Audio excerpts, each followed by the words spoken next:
Health, diet, fitness, lifestyle. You're listening to It's Your Health Radio. And here's your host, Lisa Davis. We are so lucky to have the wonderful Judith Ruskay Rabinor, PhD. She is a clinical psychologist who is motivated to write her book after accepting the losses and realities of her own divorce and becoming good friends with her former husband. Hello, Dr. Rabinor. Welcome to It's Your Health. Hi, it's so wonderful to be here. Thank you for having me. Tell us a little more about your personal experience. I mentioned a little bit, and what we need to keep in mind. Well, my personal experience really was the impetus for this book. The first thing I want to say is that the trauma and the difficulties of divorce and of co-parenting are really always so minimized. And about 20 years after I was divorced, I wanted to write a book called 21 Things I Wish I Knew Before I Got Divorced. Oh, I like that. And, well, I'm glad you like it, and I liked it too, but most publishers said people have told this story already. But when they looked at my material, they said, what you really need to write about is what you're saying. The number one reason is if you have children, and if you are lucky, you are never done with your husband, even if, or your spouse, even if you get divorced. Mm-hmm. That although a marriage ends, parenting doesn't end, and you're still negotiating, collaborating, or arguing with this very same person. And they said, it seems from the material you wrote, you figured out how to go really from being distant and aloof, not exactly enemies. I can't say we were enemies, but we were distant and aloof. And we went on to become friends. And when I say friends, I mean that 20 years after our divorce, when my own mother, who passed away a year ago, was diagnosed with Parkinson's and dementia, my ex-husband was the person who came with me to an attorney to try to figure out her care. My ex-husband was a person who was a financial guy, and my current husband, who I married 10 years after my divorce, is a psychologist and a pianist. So you can see why I would prefer having husband number one come with me to such an interview where, there's another whole language going on in the room. Oh, sure. And we had really become friends, and he felt for my mother, who he had known now for maybe 40 years. He felt for me. And so I would say if most people knew that was a possible outcome of divorce, that if you really work together as parents, you have the opportunity to rebuild, and I say rebuild, the trust and the collaboration and the sense of compromise that most people lose at the end of a marriage. But in fact, in raising our kids, we did get to reclaim that. And eventually we became friends in our own right, and there he was with me as a lawyer. Oh, that's incredible. I know. What do you think are some of the main obstacles to exes being friends? Well, I think one of the main obstacles is that we live in a culture that actually validates exes remaining angry, resentful. We live in a culture that says revenge is fine and that encourages people. If you think about the divorces you watch on television, you hear all these celebrity divorce people talking about the wrongs that were done to them rather than the rights they want to do now. So people hang on to what happened, and they hang on to the old story, and hanging on to the old story prevents us from creating a new story. And the truth of the matter is that for whatever the reason that marriages end, I think there's a sizable number of people who really feel sad and guilty and know that divorce can be very, very hard on children. And rather than sort of pick themselves up and say, all right, now what am I going to do for my kids? What do my kids need? It is easy to get lost in the web of he did this or she did this, she did that, he did this, instead of really saying, what do my kids need?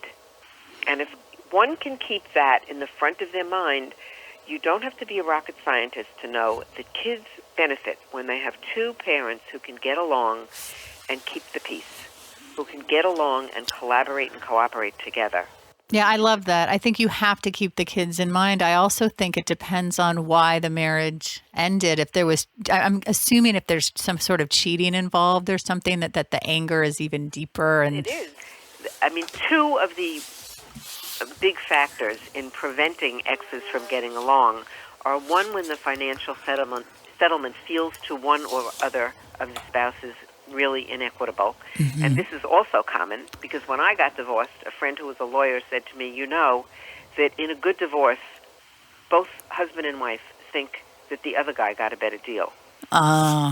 So it's common that people don't feel that they got the right deal. How does one get over this and let go of it and realize it is now up to me to make my life work with whatever the settlement is that we agreed upon or didn't agree upon, but is what I'm really stuck with. So one is the financial inequity, and the other is, as you say, cheating and affairs and adultery. Mm-hmm. And yes, it makes it difficult to befriend your ex when you feel this person lied and cheated. However, I mean, as people really become more reflective and more thoughtful, and that is what I try to do in the groups I run, I try to help people really take some responsibility. This did not happen in a vacuum. Exactly. I mean, yes, there are a couple, there are a small minority of people who are real sociopaths and are able to conduct 3 lives at the same time, a wife in New York, Connecticut, and Pennsylvania. Oh, my gosh. But that's not the general story. Yeah. The main story really is that somebody is unhappy in their marriage, whether it's the husband or the wife, and they find someone else to comfort them. That's true. And I think that can make it so much more complicated. So you talked a moment ago, you said you have to let go. What are some steps to really being able to let go? What do you need to do within yourself?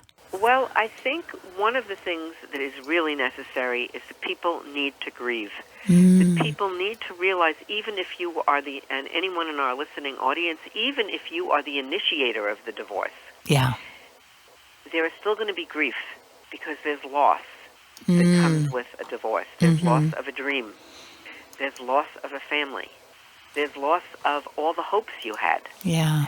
And there's a tremendous amount of work that goes into rebuilding one's life. Everything from all the adjusting that children have to do, starting with day one, to all the adjusting you have to do. So grieving is something that many people avoid by staying trapped in being angry and resentful and keeping old arguments alive, rather than grieving the first step of letting go. It's so true. I also think what I've seen before is that sometimes one of the spouses is really trying and the other one is just staying in that anger. And I know that one of your suggestions is to tell your ex it's never too late to create a better divorce and you want to start a cordial relationship. And what happens if you do that and they just refuse? I mean, obviously they should read your book, but the end of the book, I mean, that's the name of one of the chapters, is it ever too late to have a better divorce? Yes. Mm-hmm. And, I tell the story of a good friend of mine. Of course, I disguised her name. Yeah, I love the stories. Who really listened to me the 2 years I was writing the book and said, I have to get back in touch with my ex. And she wrote him an email, which she and I went over, fine-tooth comb. And she said, we did so many things that were really harmful, not only to each other, but to the kids. And now that we're about to become grandparents, I think we could really start a new chapter in our lives. And she listed some of the things that he and she acknowledged her part in this, even though he was the one, quote unquote, who, quote, kidnapped the children. But people do really terrible things. So she listed some of the things that they did and how regretful she felt. She articulated that. And he wrote back a 2-line email that really knocked her socks off. And the 2-line email was, I'm sorry you're still going over this. We did the best we could do. There's no point in rehashing the past. And she was devastated with that. But what she gained from it is that she gained from reaching out to him. And so if things never change, she will know she did all she can do. Okay. And that's all we really can do. Yeah, I mean, you can become a better person yourself. You can reach out to your ex. You can try to, I know you talk about starting with small acts of kindness and You're right. And I think that's something that's hard is that feeling that you don't have control and you want to change the situation, but you really, and that happens in so many, I mean, as a psychologist, right? In so many situations. It's in so many situations. And if you really think about it, it's easier to be a good co-parent than it is to be a good spouse. A good mate, a good partner, a good wife, a good husband. This entails many, many facets of your life. Everything from, what temperature the room you like the room in, to how you like to spend your vacation time, what you like to watch on television, the sound of the television, to all the deep things about taking care of your children, how you want to run your financial life, how you want to run your career. These are all a huge number of things that married couples or couples who are living together need to talk about, address, negotiate, compromise, figure out together. But when you're divorced, really, you don't have to deal with any of these things. Oh, that's true. With the other person. It doesn't matter. If they like to watch baseball all afternoon, that's their prerogative. You're not living with them anymore. You don't have to hear that game on. And you don't but what you do is you really owe it to your children, and most people know they owe it to themselves also, to do the best they can do for their children. And I want to repeat this, that all the research says children do best when parents provide a calm, conflict-free, loving environment. And I think what people need to hear is, at least when I got divorced, I realized that I wanted to be the best parent I could be, even if this was going to be a little harder. Yeah. And in some ways it's harder, in some ways it's easier once you're divorced. But one of the ways that it's harder is being a good parent means really making room for the other parent. Really knowing that your child will benefit from having another parent who they feel loves them. And they're not going to feel happy if they hear you badmouth. Oh, I'm so glad you brought that up. I hear that happens a lot, and it's so unhealthy, and it's not fair to the child at all. It's not fair. I did a seminar at the JCC a couple of nights ago, and there was a woman there who challenged me on this. And she said, my ex is a liar. And I tell my kids, your dad is a liar. Oh, my gosh. Exactly. You think in this, and I asked the other people what they thought, and they said, well, don't say that to your kids. And she said, why not? And I said, because to help your kids feel okay about their father is one of the most important things you can do. And if you were married and your ex lied or stole, people have, your current husband did something illegal, cheated on his taxes, did something even worse and had to go to jail, you might try to defend him and say to your children, people do bad things. Ah, interesting. Your dad did some bad things. I've done some bad things. You're going to do some bad things. You might use it as an opportunity to teach forgiveness. Oh, I really like that. Isn't that? But did she come around? The woman from in the JCC she did not meeting? Come around. She would have needed to join one of my groups. People work on her for a long time. Work on and work with her. I'm just shocked. To me, it just seems so obvious. But I guess it seems so obvious. Right? You just would be don't harming your child by saying your dad's a liar. Mm-hmm. To say, yeah, Daddy did lie to me, but people, when they feel desperate, they lie. Did you ever lie? And help your kid really think about lying, because children lie. And to teach children that lying is really not a good thing, and they need to think about why they've done it and how to really tell the truth. And even to say it was not a good thing, your father should have said to me, we're unhappy together, rather than gone off and gotten together with someone else. And of course, there's no simple answer to any of these questions. We're not talking about dealing with a 4-year-old the way we would deal with a 14-year-old or a 24-year-old. On that note, I don't know if you know this, but the largest segment of the population getting divorced are the baby boomers. Ah, okay. I didn't know that. And you know why I think that is?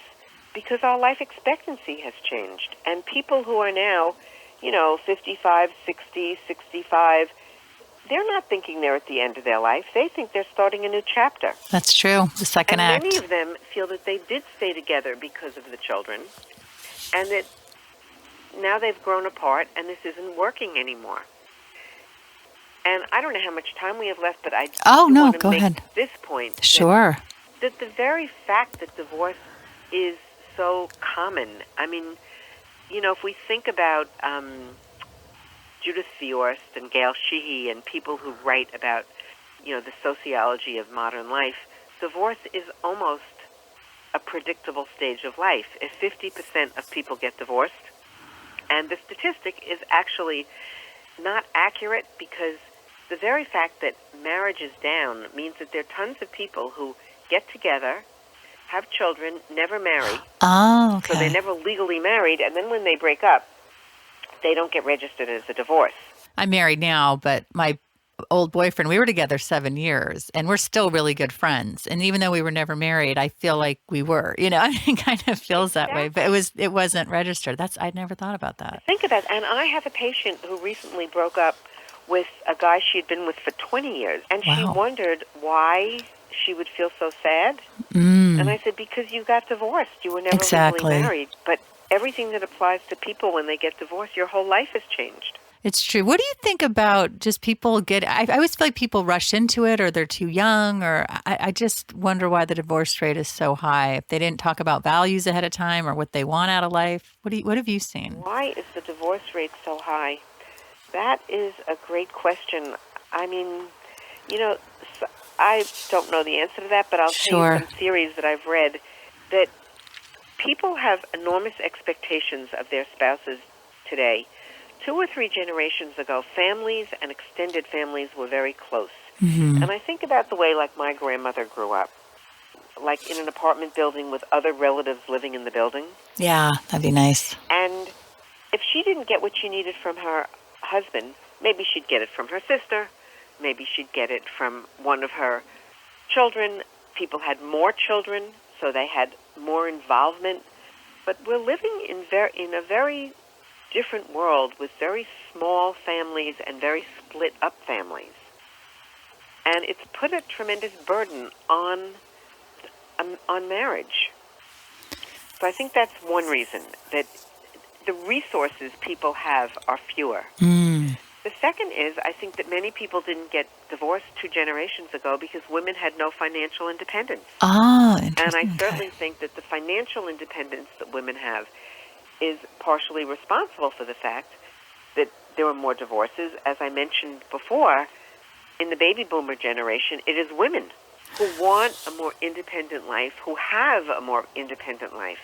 Funny, because my mom used to always say you can't get everything you want from one person. And it's true. And we're lucky because my father-in-law comes over every day and helps out with our daughter. The sense of family also keeps, it decreases the pressure on that one person, and it increases the family ties, because when people divorce, another reason I wrote this book is because I am very close with one of my sister-in-laws. I was very close with my mother-in-law before she passed away, and people would think that was so unusual. I know, that bothers me. I don't think so. Yeah. Well, that's because we live in New York. Yeah. Maybe that's one reason why. Yeah. But the idea that you can keep your bonds with people who have been in your family for 15 years, that's how long I was married before I got divorced. And so another thing about befriending your ex is befriending your ex means that you don't have to, you're not robbed of all the relationships. There are so many people out there who will say, I got divorced and that was it. Yeah, I know someone like that. I know, I do too. And they're so stubborn, though, about if the family's saying, hey, we still want you to visit, or we still want to keep in touch. And they feel like, do you see that? They feel like they can't? Like somehow it's just forbidden now? Yes, very often one spouse will forbid the ex, will forbid the family. I don't want you being in touch with her. Part of it is they don't want the family to hear the other side. But even if they don't actually forbid, is there a sense that they feel like it's just not right? You don't stay in touch with your ex's family? Well, it certainly is not the model that we see. Yeah, it's too bad. I started my book with a Thanksgiving, which involved what I call a whole conglomeration of the new extended, expanded family. And what that means is, like this summer, I went to a wedding. All right, so 2 people get married, and, 3 generations ago, there might have been 2 sets of parents. Yeah. And 1 generation ago, there might have been 4 sets of parents. But now there were 5 sets of parents. Oh, wow. Yeah, exactly, because one person's father had 2 divorces. Okay, I'm trying to figure out this math here. The math is really, if the math is complicated, think about people's lives. Yeah, that's true. Like who you decide to spend holidays with and how this gets Oh my divided gosh. up. And it's one thing when people are in their 20s and 30s and getting married, but the kids that are 4 years old, when parents remain enemies, and kids who are 4 or kids who are 14, it means every holiday somebody is left out. Mom is left out or dad is left out. And kids know that mom feels sad when it's this year it's time that you go to your dad's for Christmas. Now, do you ever find that if the person remarries, that their new spouse feels threatened by the friendship of... Oh, my goodness, this is another red flag. Okay. And I asked some people, because, of course, to write this book, I interviewed over 100 people. And I got my sample really through word of mouth. I sent out an email and made some phone calls to people I knew who had positive relationships with their spouses, their ex-spouses. And I asked them if they knew anybody else who would like to be interviewed for my book. And honestly, I was besieged with people who wanted their story to be told. And that's because this is a story that needs to be told. Definitely. We need to create a new divorce consciousness. Because divorce is so prevalent, it's important that people know the rest of their life is not wrecked. It doesn't have to be hell. It doesn't have to mean that when your kid in 7th grade gives a concert, that mom sits on one side of the auditorium and dad sits on the other side of the auditorium, and the child, when the concert is over, has to look from left to right and decide, what do I do?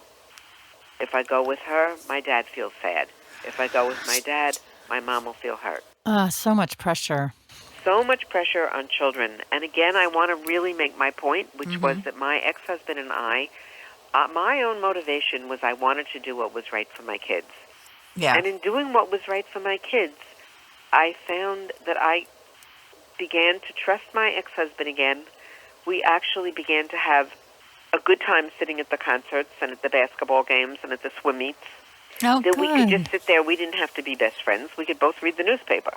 But those are the positive things. Now think about the negative things when a child is in the hospital, when a child is sick, when it's one parent's day or week or weekend to have the child and that parent is sick. Isn't it nice if your ex is actually a friend and you can say, I know it's my weekend, but I think I still have the flu. And it's really not going to be right that the kids come over here and that parent can say, of course, that's fine. I think that's so key. Well, your book is great, Befriending Your Ex After Divorce, Making Life Better for You, Your Kids, and yes, your ex. I love that. That's really clever. And yes, your ex. Judith Ruskay Rabinor, PhD. How do we learn more about you and your wonderful work? You can go to my website. It's the same, Judith Ruskay Rabinor, PhD.com. And if you just Google me, you will see that I write for the Huffington Post. I run groups for people getting divorced. Somebody asked me recently, are they befriending your ex groups? And I said no, because befriending your ex really isn't for everyone. Sure. There are reasons that people don't need or want to befriend one another, but I want to put this on the map as an option that can make life better for everyone, your kids and, yes, your ex. Well, Dr. Rabinor, thank you so much for coming on It's Your Health. It's been so wonderful. This is a great program. I enjoyed our talk, and I hope to be back. Oh, definitely. Thanks so much. Thanks for listening. For more information, go to itsyourhealthnetwork.com.